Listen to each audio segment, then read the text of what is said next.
I'm Amy McLeod. I'm the Senior Consultant for the HR, for the South East for HR Recruit. And we have Marion Hewitt on the call, who's a HR consultant who is going to take lead shortly. I'm going to hand over to her. And she's going to talk through retaining the best of both worlds. The call is being recorded.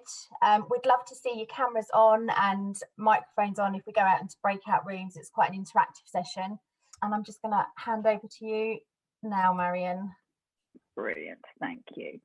So today it's very much on a theme that I do quite a lot around. It's the sort of self-care side. The well-being is the focus, which is why we picked up this as a topic for today.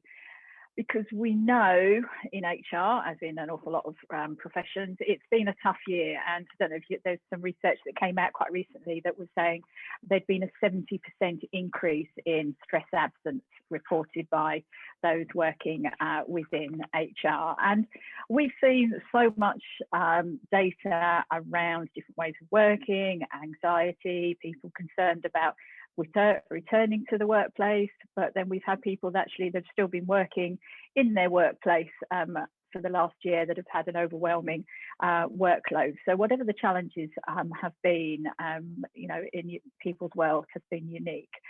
But actually, I think whilst there's been a lot of tough things, undoubtedly, there have been some things that have given people an opportunity to, I sort of think about recalibrate. But actually there's been some things that we might have noticed that we'd forgotten about, or some things that we'd started doing differently, or perhaps some things that we've suddenly realised that we weren't doing in a very good way for ourselves and for our well-being. So coming from the perspective that actually we need to look after ourselves to be able to do everything else, we're just going to do a quick recap on some of the different elements of well-being. And then it's really about thinking about what have you done in the last year, what have you noticed? And if you wanted to use this as, if you like, at the recalibration point, what would you like to do going forward? And actually, I'm just going to use the very familiar model that we all know from other things, is sort of the stop, start, continue element. So we've got a few people still coming in. So if we think about well-being, and this is a lot of what I use draws on positive psychology, which is about the science of making life better. And one of the definitions that I really like is where you talk about well-being as being a balance between the challenges we have to face and the resources we have available. And some of you, if you've been on other sessions that I've done, will recognise some of these slides. So this is about the challenges in the psychological, social and physical area, and the same with the resources in the different elements. And what happens frequently is when our challenges go up, we focus so much on meeting and trying to overcome those challenges, we tend not to put the same effort that we need to into replenishing our resources, which is where we get that imbalance.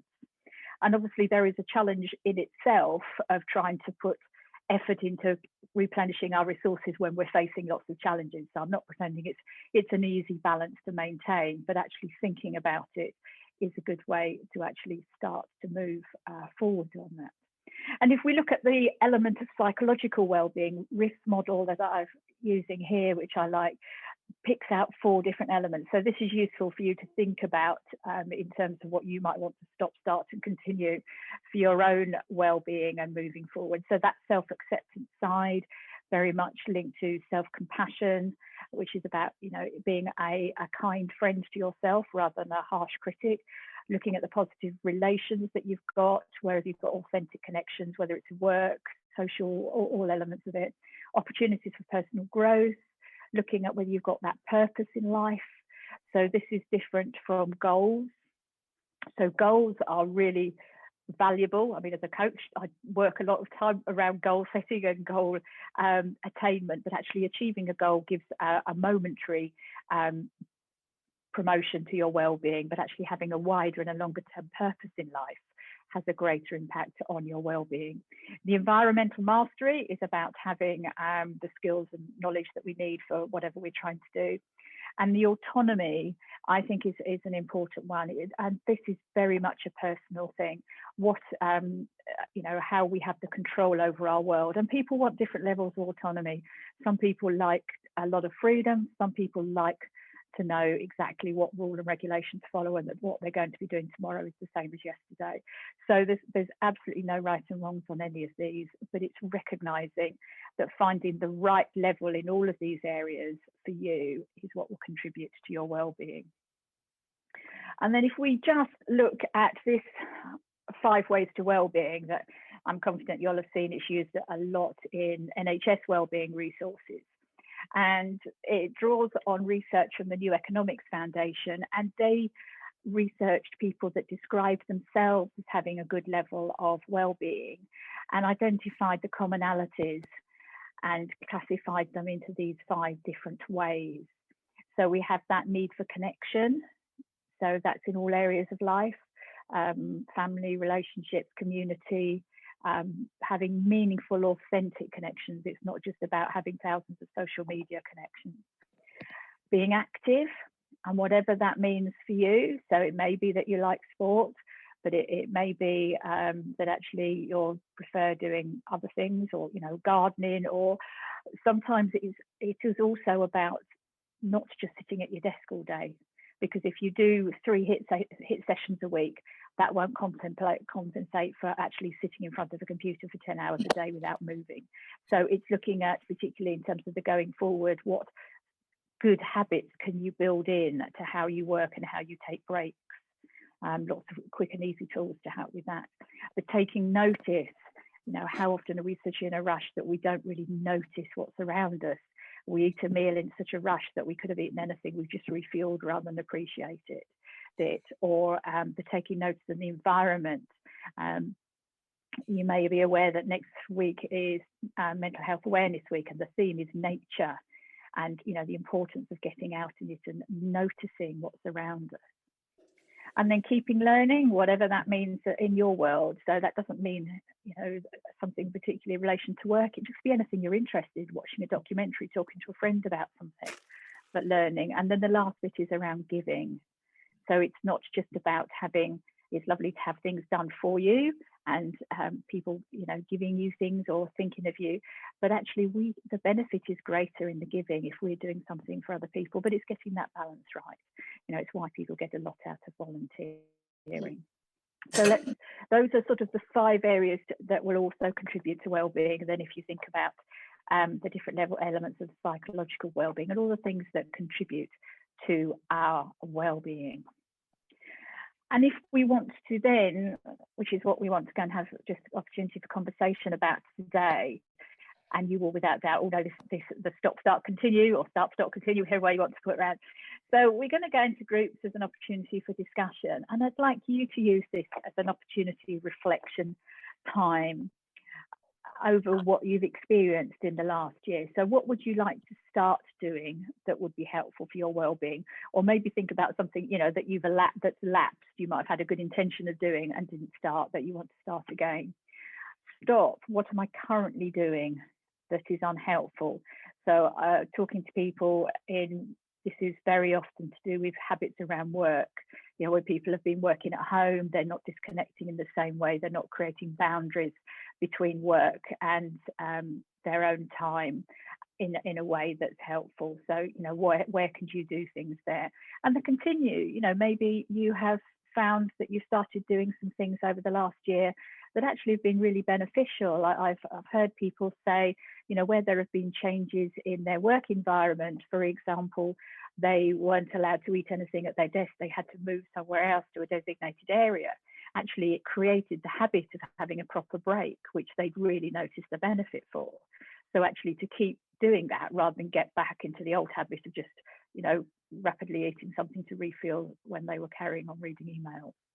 So thinking about that. So I'm quite sure those 3 questions anyway, but just make a note of them for when we go into the group.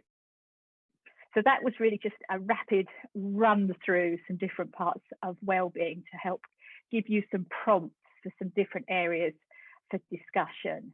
Are there any initial comments or thoughts or any additions people have got from their own knowledge that they would like to throw in before we go into groups for discussion? Because this is very much a participative community, as those of you that are regulars will know. The only point I was going to mention, and I've been trying to do it a lot recently is often I think people have quite negative thoughts, and especially if you're stressed at work, I do it all the time. I start worrying about things and negative thoughts come into my head. And I've really been trying, try to be more conscious of those thoughts. And as soon as they come into my head, I just push them away. And I've started thinking, well, if that's worrying me, let's break it down into a sort of an easier approach. So what's the core issue and how do I manage that? And I think it fits into some of the stuff you've talked about, but I've recently found that so helpful, because it just stops me sitting there worrying and getting myself stressed over something that actually isn't that much of an issue when I break it down. That's brilliant. Yeah, that reminds me of, I think it's the Viktor Frankl thing, isn't it? Between stimulus and response, there's a space, and in that space you have the opportunity to choose how you're going to respond. And I think that developing that awareness that you're actually creating unhelpful thought patterns is a really valuable one to do. And it's very much linked to the whole self-compassion bit, actually recognizing when we're finding things tough and it's painful, and reacting to that with kindness in the way that we would if it was somebody else telling us, you know, if we've made a mistake at work, you know, I'm going to put my assumption on in terms of what I know I do, you know, I blame myself. Why didn't I notice? That was so stupid. I should have known better. Whereas if a colleague had made the same mistake, I'd have probably said, well, you know, never mind, these things happen, you know, it's not the end of the world, all those things. So actually using a bit of that self-kindness in terms of catching those thoughts. So thank you, Harriet. Yeah, I really, really agree with those, and a useful habit to develop. And the more you do it, the better. Broaden and build is a theory in positive psychology, which is about the more positive emotions you create, you replenish your resources, you build further resources, which obviously then creates more positive emotions. And so much evidence that the more you build those positive emotions, all the benefits you get in all elements of your resources. So yes, it's easier said than done though, retraining our thought habits, particularly when they're very well entrenched. So catching those. So thank you. Any other particular observations before we can start the group? Just one for myself, Marion. Apologies, I was a few minutes late, but just to build on what Harriet said, being a best friend to yourself has been probably the biggest learning that I've had over the course of the pandemic, in that you're kind of trying to give yourself the permission almost to say it's okay that this is what it is. It's not your fault, but what can you be accountable for, and what can you influence to make the situation not better? And that I find that incredibly powerful. Coming from a very busy operational background to having a lot of time on my hands to trying to get back into that space it's been invaluable to reflect like that. It's been hugely positive for myself. Building on what you've just said, John, I think this thought of what can I control and what can I not control, because the things we can't control we angst over, and that can actually be lost energy and negative energy resource. But I'd like to just add that psychological safety is something that it's a bit of a hot potato, but I'm doing I'm qualifying as a team coach at the moment, and when we're working in teams, one of the most important things is thinking about what's the psychological safety container, and what is psychological safety for me, and therefore what is it for my team members as well, and trying to have a collective around really talking about what helps me to be psychologically safe here, which helps look after my well-being, and also helps me to perform much better in this space as a team member.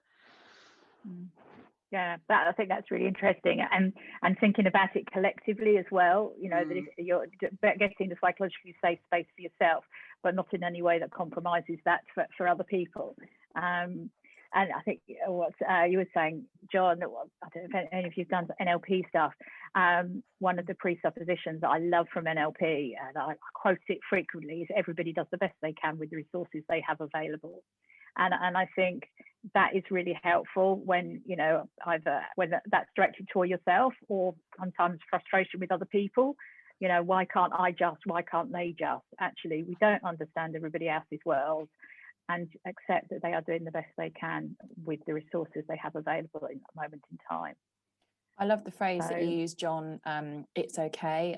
I've tried to use that a lot, because you know, feeling sad about something or feeling a certain way, actually it's okay. Whereas a lot of people will beat themselves up and say, well, I shouldn't feel like that, I should park it to the side, I shouldn't be doing that. But No, because you're a person. Actually, yeah, it's okay. I absolutely love that. And in the TA world, that word should is very parental. We should do this, you know, rather than we could, you know, if we can, we will, you know, and not you should do that. Anyway, sorry, there are certain words that I really get wired up about. Should is one and don't is another. You know, our brain doesn't recognize don't. So tell me what to do, not what not to do. So the brain can't process negatives. You have to think of the negative to be able to do it. So especially double negatives. My brain goes into a spin, and my family says, "For goodness sake, what's the matter with you?" Well, you actually can't process it. It's that, you know, don't think of a pink elephant phrase, isn't it? You know, the brain cannot process a negative. You have to think of it to be able to process it. Brilliant. Okay, well, let's go into some groups and have a bit of a discussion on those 3 topics.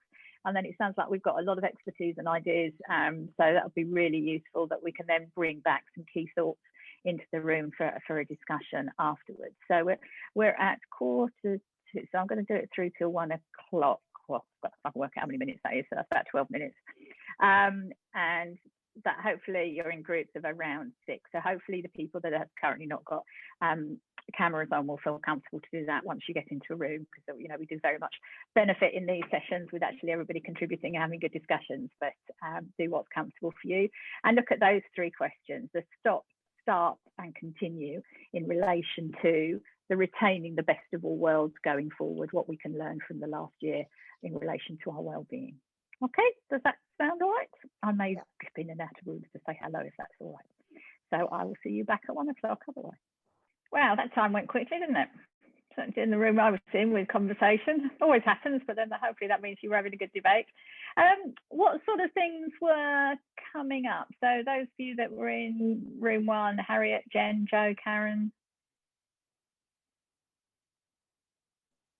Well, I think we only managed to cover 2.5 of our start, stop, continue, but I think the general consensus, there was a few where we were all on the same page. So for example, Karen and I were both under stop. We both were we want to kind of stop negative thoughts, worrying, that kind of thing. For start, for example, I'd put, you know, believe in my ability more. We then got onto a bit of discussion. I shared under continue, I don't know if anyone's heard of him before, I've been reading a Brendan Burchard book, and I've shared the details with the group, but I'm happy to share with anyone else. But he basically is a high performance coach, and he coaches people to become high performers, but without getting themselves overwhelmed and in a burnout situation. So it's about habits and learning how you better manage your time and have that balance between obviously working hard but also looking after yourself and your mental health. And then we also got onto the discussion of COVID and how obviously it's changed how everybody's working massively. Karen shared that she's been able to do a lot more walking. She walks every day, and it's had a huge positive impact on her mental health, and she's loved it. And then we were talking about the new normal that everybody's talking about. How can we actually continue that? Because there's been so many positive things, more work-life balance. When we all go back to the normal, are we all going to forget that? And how can we actually not forget it and continue it in our new lives, in the sort of the new normal life? That's sort of, I think I've probably covered, I don't know if I've missed anything. I think I've probably covered generally what we talked about. Yeah. And I think that's quite interesting. I mean, obviously, that's the main theme of today, the recalibration and the taking of it. But somebody in the group said that I joined in with was sort of saying they thought they had got some of those new habits well entrenched, and actually they found that once things had started to go back to normal's not quite the right word, but as we move forward, actually some of those habits had fallen away very quickly. So they weren't as embedded as they thought. So, perhaps this is the opportunity to catch that, to really think about it and say, right, these are the ones I want to make sure I do retain, or actually this is the habit I've got into that is really not helpful and I'm going to stop. So thank you, Harriet, and that's useful. Can I just come in there? Sorry. Yeah, please. One, if this is useful for anybody, but one thing that I have done, because I raised the point about basically, as we all get increasingly more and more busier than we have been, are some of the habits that we've learned over the last year going to start slipping away. And one of the things that I've done, and it's been quite kind of life-changing, is that I completely and utterly changed my job, because the last year I reflected on a lot in terms of what was important to me.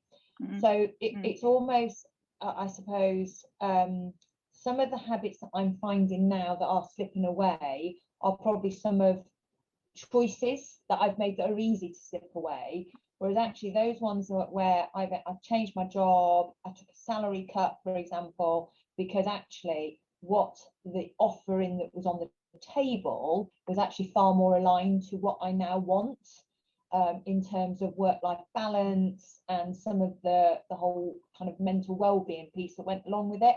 And that for me won't change now, because it's such a big change that I've made. So I suppose what I'm saying is I think sometimes you probably have to really look at yourself and say, if you really want to change, sometimes you have to make quite a big jump to really get what you want. But I think it's very easy for small habits to come back. Yeah, thank you. Let's see what any sort of collective feedback from the second group, which is Leslie, Lisa, Margaret, Susie, Michelle. Do you want to sort of summarise this? I think we did go off on track of the stop, start, continue, but I think it was a fairly good discussion. So you want somebody wants to feedback on what we were going through?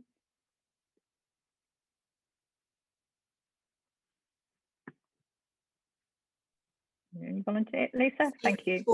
Sorry, we mostly focused on new habits that we would like to continue, and it was quite a wide-ranging discussion with exercise featuring quite heavily in it, and people making more time to be more active, whether that was walking or taking additional walks at lunchtime or getting up a bit earlier in the morning and having that focus on themselves. So I've got a new morning routine where I get up an hour earlier and I don't look at my phone or switch on anything else until I've did an hour of stuff for myself before I let the rest of the world in.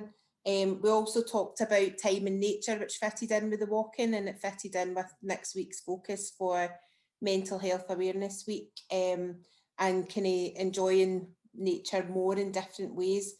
Other positive habits included kind of mindfulness and meditation, and healthier eating. So with one participant in the group who's lost 2 stone by eating healthier in lockdown, so that was a big achievement for them. And we just got on to a bit of discussion about one participant who's got stuck in some bad routines and is admitting they're not really looking after themselves as well as they could because of working at home all the time. So we were starting a discussion around that and how that person can move away from doing that. And I think it's looking at, what is manageable for different people and not measuring yourself against what other people are achieving. One of the things that really got to me at the beginning of the first lockdown, there was what I liked the phrase competitive coping, when people were out there posting up all these amazing things and how many languages they were learning and what they were doing. And actually, really, it's about everybody does the best they can. And so actually not trying to measure what we're able to do against what other people are doing, because that's their coping strategy. There's no right and wrong. Absolutely. So, and it all links together, doesn't it? It's back to being kind to yourself. And what about the third group? So that was the group that Amy was in, John, Janice, Susan, Tina. So we had a really good conversation. Thanks to everyone for pitching in. What we said was stopping was excessive hours that can cause personal burnout, and many of which, as we know, over time become unproductive. People just will take your time just because they can, as it's not very nice at times. Limiting our own opportunities and future successes by discounting something different. I think it was commented on just a few moments ago. We can be very good at that. I was personally very good at that during the lockdowns. Start how we, what do we have here? How do we find, how do you get the best out of social interactions? Is it through mediums like this, through forums like this? Or how differently can we do something differently to get the same sense of well-being as we did when we were all together in the office every day? There's a lot of newbies to this forum in our group, which was great, and see people putting themselves into this forum to get that. and to seek opportunities. A lot of people in our group had started learning, and one lady started a PhD, which I think is fantastic. I think it's really, really great to use your time doing that, and to make the conscious decision to do a completely U-turn, a complete career change. So I think that's courageous and wonderful to hear. And also we need to start consciously reminding ourselves why we got into HR to start with. Hopefully we all have a love of people and why we are here and the jobs that we're to do, but just reminding ourselves why we got into this job to start with can really help us find that inner calm during this kind of time, which is very, very difficult for a lot of people. Continuing, a lot of people said continue what we've started in terms of the learning, doing things a lot differently. And I think what else do we have for continuing? Yeah, that's all kind of have noted down for continuing. Being there for each other, recognizing when others are not, trying to recognize through different signals now, and when people are not at their best, and being there for them, asking them if they're okay, all that kind of thing. Because as we don't have that everyday interaction at the moment, and that can be difficult to notice about people. Great, thank you very much. Great. Sure. Summary of your discussion. What other any points other people would like to throw in, either reflecting and listening, other people feeding back, or anything else that we've not covered? And then I'll just do one more activity.